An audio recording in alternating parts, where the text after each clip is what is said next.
कैसे तुम्हारा तीर्थ तप दान यज्ञ हवन सब निष्फल गया, क्योंकि मन में धरे गुमान, क्योंकि तुमने अहंकार किया कि मैंने किया। और अहंकार तुम्हारा नाश होता है गुरु के संग में, सत्संग में।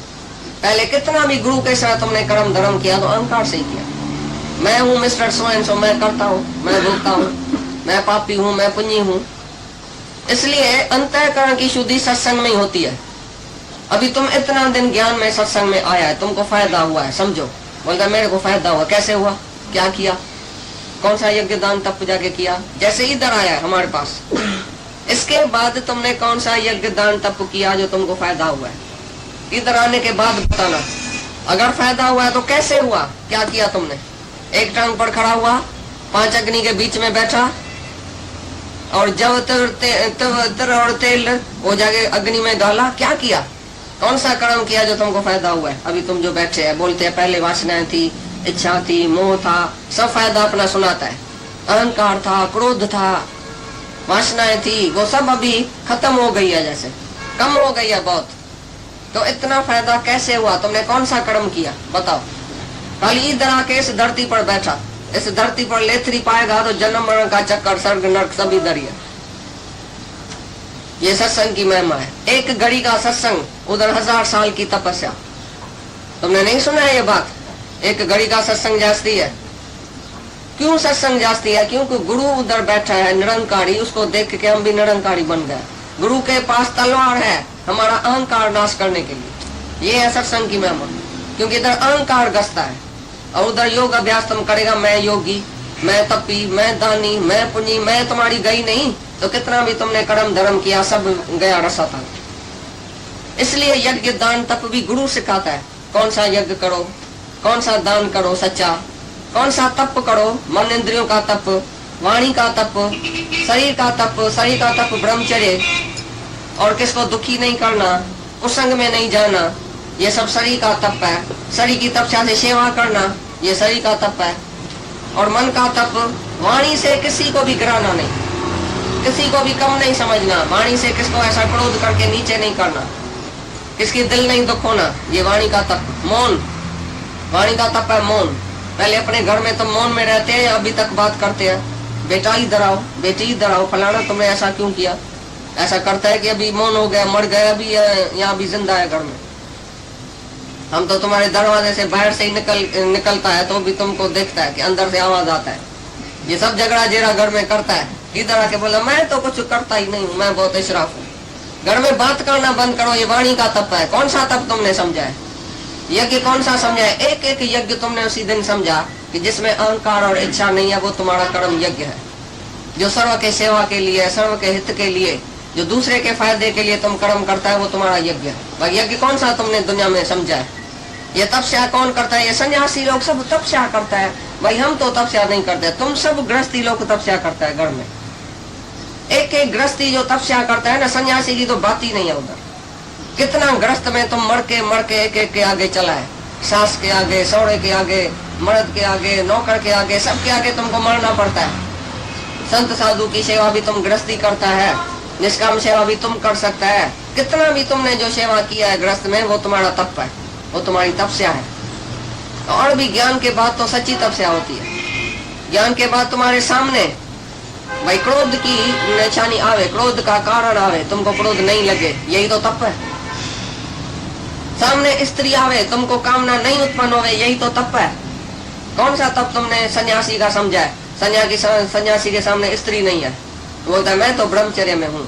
जब स्त्री 1000 साल के बाद जाती है तो उसका ब्रह्मचर्य खंडन हो गया। तो ये ब्रह्मचर्य था, तुमने तो समझा 1000 साल तप करता है, जरूर ऋषि होगा, जरूर मुनि होगा। कहाँ से उसको स्त्री देखने में आई, कैसे आई स्त्री देखने, क्योंकि गुरु ने उसकी आंख नहीं निकाली थी, गुरु उसको नहीं मिला सच्चा, इसके लिए उसने स्त्री देखा तो फिर गिर गया। और जिसको गुरु मिल जाता है सच्चा, उसकी आंख निकाल देता है, तो स्त्री नहीं देखो, पुरुष नहीं देखो, एक ही भगवान देखो, तो कभी गिरेगा ही नहीं। तुम्हारी गृहस्थ में जो तपस्या होती है वो सच्ची तपस्या है। सामने कारण आवे और तुमको कुछ नहीं होवे, हलचल, यही तो ज्ञान है। सच्चा ज्ञान यही है, सच्चा तप यही है, सच्चा यज्ञ भी यही है। जो तुम घर में करता है वो यज्ञ है। सब यज्ञ तप दान सब तुम गृहस्थी सच्चा कर सकता है, और ज्ञान के बाद ही सच्चा यज्ञ तप दान करता है। बाकी ज्ञान के पहले जो तुमने किया वो सब रसाताल में, सब नरक में गया, क्योंकि अहंकार से किया। ये समझ लेना। तो अंतःकरण की शुद्धि सत्संग से होती है, और कोई कारण नहीं है अंतःकरण की शुद्ध करने का।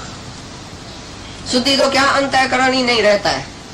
गुरु के संग में हमारा अंतःकरण ही खलास हो गया, नहीं मन रहा, नहीं बुद्धि रही। मन बुद्धि मेरे को अर्पण करो, भगवान बोलता है। तो मन बुद्धि तुमने गुरु को दे दिया, तुम्हारे पास क्या रहा? कैसे अंतःकरण तुम्हारे पास रहेगा? मन बुद्धि चित्त अहंकार सब गुरु को दे दिया। अभी तुम बताओ तुम क्या ख्याल करेगा? समझो मन गुरु का हो गया, अभी मन में कौन सा ख्याल करेगा? तुमको डर नहीं होगा भाई गुरु को मन देने का है, कल सबके बीच में जाके मन सुनाऊंगा तो तुमको शर्म आएगा? कैसे तुम ख्याल करेगा मन में उल्टा सुल्टा? गुरु जिसके मन में बैठ गया उसका मन शुद्ध हो गया। वो सारा दिन गुरु के ही वार्ता, यहाँ पड़िए जो पसण, यहाँ पड़िए जी पचाड़, इन्हें बिनी का दार खावंद शल खाली न करे। तो उसको ये दोनों बात खाली है, यहाँ पीढ़ी की प्रचार करता है, 16 ही आना 24 ही आना जैसे गुरु की प्रचार करता है, क्योंकि 16 आना विश्वास गुरु में है, भगवान में है, तो बस उसकी प्रचार करता है। उसका ज्ञान, उसका कीर्तन, उसका भजन, उसका सिमरन, उसका ही ध्यान। गुरु ने कौन सा ज्ञान सुनाया उसी के ही ध्यान में रहता। तो मन खलास हो गया ना, मन में भगवान बैठ गया तो मन खलास हो गया। गोपियों के मन में कृष्ण बैठ गया तो पीछे मन में संसार ही नहीं रहा। कितना सरल है प्रेम। उद्धव गया था समझाने के लिए, तुम कर्म करो, धर्म करो, हठ योग करो, प्राणायाम करो। तो वो बोलती है कि उद्धव मन नहीं 10-20, एक तो सो तो गयो श्याम संग, अब कौन आराध्य ईश?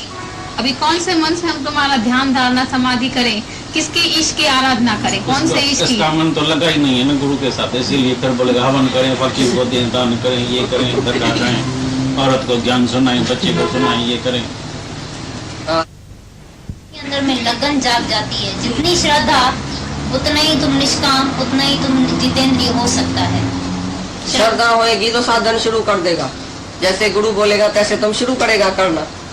श्रद्धा के सिवाय साधन ही नहीं होगा। मन इंद्रियों को वश में तुम कर नहीं सकेगा जब श्रद्धा नहीं होगी। श्रद्धावान लभते ज्ञानम, श्रद्धा वाला ही जितेंद्रिय हो सकता है, इंद्रियों को जीतने वाला, मन को जीतने वाला। पीछे तुम बनेगा जब पहले श्रद्धा रखोगे। पीछे जैसे गुरु बोलेगा यस, वो बोलेगा मन नहीं है, इंद्रिया तुम नहीं है, तुम शरीर नहीं है, तुम आत्मा है, तो तुमको निश्चय हो जाएगा। बोलेगा गुरु सच बोलता है, गुरु आके सत्यम करेगा श्रद्धा वाला। तो पहले श्रद्धा, पीछे तुम जितेंद्रिय भी हो जाएगा, मन इंद्रियां तुम्हारे वश में आ जाएंगी, और उसको ही ज्ञान लगता है। गुरु की आत्मा हमारी आत्मा हो जाए। जो जो गुरु समझता है अपने अंदर में कॉन्शियसनेस है जो उसका, वो हमारा हो जाए। ऐसा नहीं गुरु बोलता है जगत मिथ्या है। एक माई गई घर में, बोला गुरु ने बोला है जगत मिथ्या, शरीर मिथ्या, सब मिथ्या।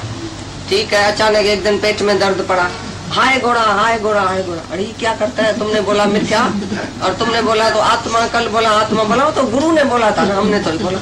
तो गुरु ने बोला था तब भी हमने बोला भाई जगत मिथ्या, शरीर मिथ्या, मैं आत्मा हूँ। तो तोते की तरह नहीं रटने का है, लेकिन गुरु ने बोला तो सही, लेकिन वो कैसे सच है वो अंदर में अच्छी तरह से रिफ्लेक्ट करो। पीछे भले उत्तर प्रश्न करके आकर भी निर्णय करो, सब बात निर्णय करो, तभी तुमको शांति आएगी। जब ये ज्ञान तुम्हारा हो जाए, ये ज्ञान हमारा नहीं होवे, तुम्हारा होवे। तुम बोलो मैं ऐसा कहता हूँ, गुरु नहीं कहता है, मैं कहता हूँ, मैं अपने अनुभव से कहता हूँ कि मैं आत्मा हूँ। क्या तुम मार के खलास कर दियो, क्रूसीफाई कर दियो, तो भी मैं बोलूंगा मैं आत्मा हूँ।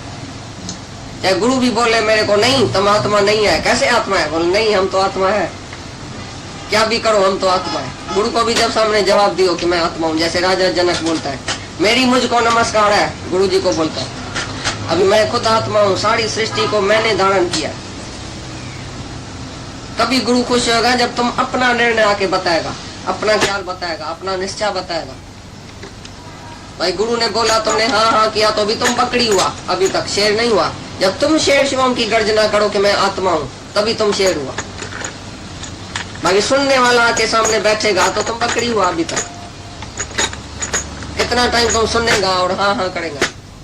अभी तुम बोलना शुरू करो कि मैं आत्मा हूँ बराबर, मैं ब्रह्म हूँ। कौन सी बात आती है जो तुम ब्रह्म अपने को नहीं समझ सकता है?